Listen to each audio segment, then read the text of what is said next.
Welcome to the last breakfast. Please enjoy the video. In this video, I will show you how to create an Airtable form. Airtable forms are incredibly useful for collecting data directly into your base, whether it's for surveys, applications, or feedback. We'll start by navigating to your existing base and adding a new form view.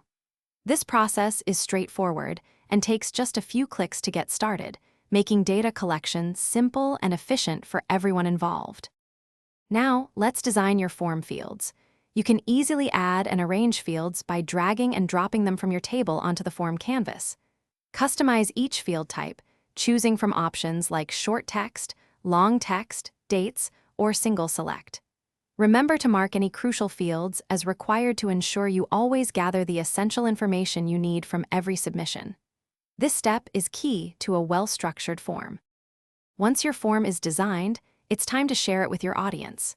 Airtable provides a unique public link that you can distribute widely. For website integration, you can easily embed the form using a simple code snippet. Don't forget to customize its appearance with your brand's logo and colors, ensuring a consistent and professional look.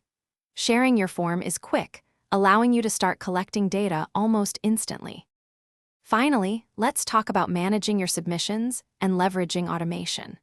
All data collected through your form appears instantly in your Airtable base, organized neatly in your table view. You can set up automated email notifications to receive an alert every time a new form is submitted. Furthermore, integrate with other tools to automate workflows, saving you valuable time and streamlining your data processing efforts efficiently. Thanks for watching. If this was helpful, leave a like and consider subscribing. See you next time.